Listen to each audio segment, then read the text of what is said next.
Class 5 Chapter 4 Chapter Name Democratic Republic of Congo। तो इस chapter में हम लोग डेमोक्रेटिक रिपब्लिक ऑफ कॉन्गो के बारे में पढ़ेंगे। In this lesson you will study about climate, vegetation, people, location, wild life, industries. इस चैप्टर में क्या क्या दिया गया? Climate, vegetation, people, location, wild life और इंडस्ट्रीज के बारे में बताया गया है।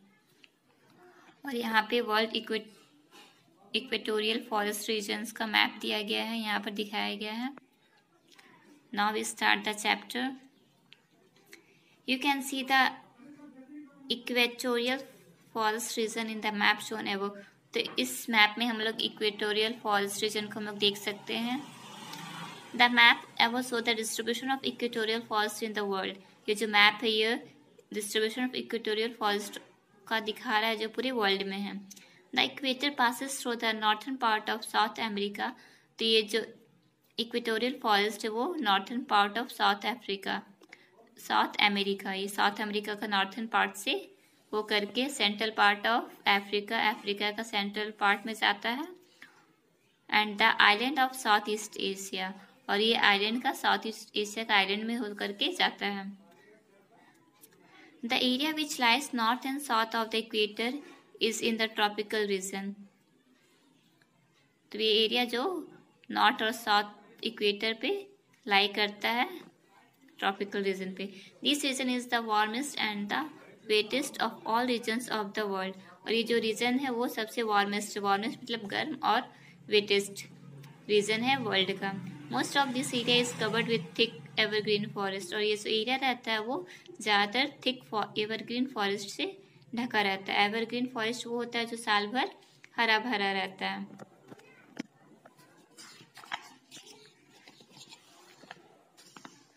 यहाँ पे democratic republic of Congo physical features दिखाया गया यहाँ पे, और यहाँ पे कैनोपी ऑफ ट्रीज दिखाया गया ये। After that now we study about location. The democratic republic of Congo is situated on both sides of the equator.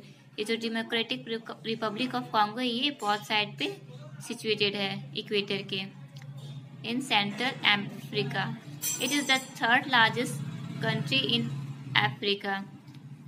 ये जो है ये थर्ड लार्जेस्ट कंट्री है अफ्रीका का। A major part of this country is covered with dense equatorial forest. और इसका जो major part रहता है वो डेंस इक्वेटोरियल फॉरेस्ट से कवर्ड रहता है।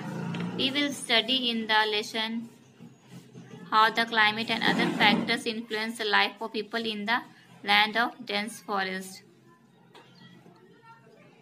इस लेसन में हम लोग ये पढ़ेंगे कि कैसे क्लाइमेट और अदर फैक्टर्स है जो इन्फ्लुएंस करते हैं पीपल के लाइफ को। A major part of the country lies in the basin of the Congo river from which it derives its name। तो ये जो इसका जो मेजर पार्ट है वो कंट्री लाइज करता है बेसिन में, और Congo river, basin of the Congo river जाकर यहाँ पे लाई करता है। From which it's drives it's name, तो इसी से इसका नाम डिराइव हुआ है।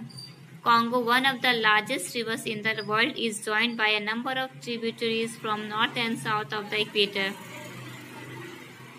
ये जो कॉन्गो है ये लार्जेस्ट रिवर्स है वर्ल्ड का, और ये बहुत सारे ट्रिब्यूटरी से जुड़ा हुआ है from north to south of the equator. The river is navigable only in parts due to the occurrence of waterfalls such as the Livingstone falls, the Inga falls. तो ये जो रिवर है वो नेविगेबल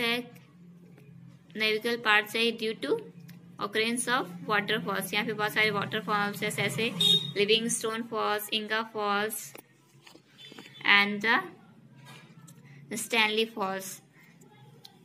तो यहाँ पर पे इकोनॉमिक रिसोर्सेज को भी दिखाया गया है। यहाँ पर किस चीज़ को किस चीज़ से दर्शाया गया, वहाँ पे कोको को ऐसे दर्शाया गया, कॉफ़ी सबका यहाँ पर दिखाया गया है कि किस चीज़ को किस चीज़ से दर्शाया गया है। The highest waterfall is Victoria.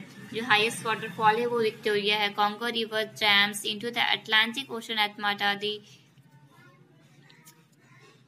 ये जो कॉन्गो रिवर है वो ड्रेन्स करता है कहाँ पे? इनटू अटलांटिक ओशन में at Matadi. The Congo river is also known as the Zaire river. ये कॉन्गो रिवर को हम लोग जायरे रिवर के नाम से भी जानते हैं। After that now we study about climate, places near the equator generally experience hot and wet climate. ये जो इक्वेटर के नियर का प्लेस रहता है वो जनरली कैसा क्लाइमेट को एक्सपीरियंस करता है, हॉट एंड वेट क्लाइमेट को। There are sun shines brightly in the morning and by noon it is very hot. और यहाँ पर जो सन रहता है वो ब्राइटली शाइन करता है मॉर्निंग में और नून में वो बहुत हॉट हो जाता है। The heat draws up moisture forming heavy clouds. ये जो हीट रहता है वो मॉइस्चर को ड्रॉप कर लेता है, ऊपर ले लेता है और ये जो हेवी क्लाउड को फॉर्म करता है। This results in heavy rainfall, जिसके कारण हेवी रेनफॉल होता है।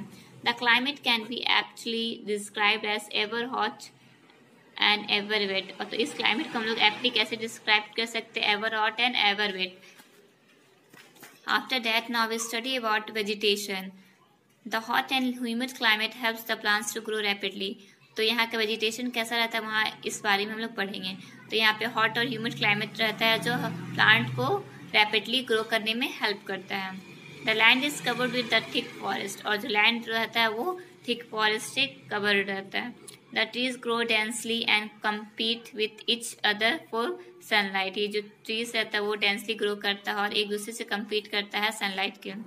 Below the trees grow a large number of small trees, shrubs and climbers. तो बड़े बड़े ट्रीज के नीचे बहुत सारे छोटे छोटे श्रब्स और क्लाइंबर्स ग्रो करती है। आप लोग देखते ही हैं कि जहाँ जंगल होता है वहाँ पे बहुत बड़े बड़े पेड़ रहते हैं और उसके नीचे भी छोटे छोटे कुछ श्रब्स या क्लाइंबर्स रहते ही हैं। The tall trees and the dense underground make the forest almost dark even in the day time. तो यहाँ पर बहुत सारे लंबे लंबे पेड़ हैं, घने पेड़ है और यहाँ पर नीचे में भी छोटे छोटे सर्प्स लोग हैं। तो ये सब मिलकर के फॉरेस्ट को डे टाइम में बहुत डार्क बना देते हैं, बहुत अंधेरा वहाँ पर छाया रहता है। The forest are evergreen because there is a large varieties of trees and they do not set their leaves at the same time. तो ये फॉरेस्ट जो रहता है वो एवरग्रीन रहता है। क्यों रहता है? क्योंकि यहाँ पर बहुत सारे लार्ज वैराइटी में अलग अलग तरह के पेड़ पाए जाते हैं और ये एक ही साथ अपना लीव्स को शेड नहीं करते हैं। It is difficult to travel through this dense forest. तो ऐसे फॉरेस्ट में आपको ट्रैवल करने में थोड़ा डिफिकल्ट होगा। And thus rivers are use for travelling. तो इसलिए यहाँ पर रिवर्स को यूज किया जाता है ट्रैवल करने के लिए। This forest are useful as they provide raw material for many industries. तो ये जो फॉरेस्ट रहता है वो बहुत यूजफुल रहता है क्योंकि ये हम लोगों को बहुत सारा रॉ मटेरियल प्रोवाइड करता है इंडस्ट्रीज के लिए। This forest are the largest reserve of hardwood trees. तो ये जो फॉरेस्ट है इससे हम लोग को बहुत सारे हार्डवुड ट्रीज मिलते हैं जैसे mahogany, ebony. The other trees include और अदर ट्रीज है जो इंक्लूड है इसमें जैसे रबर, कोकोनट, बम्बू एंड पल्म्स।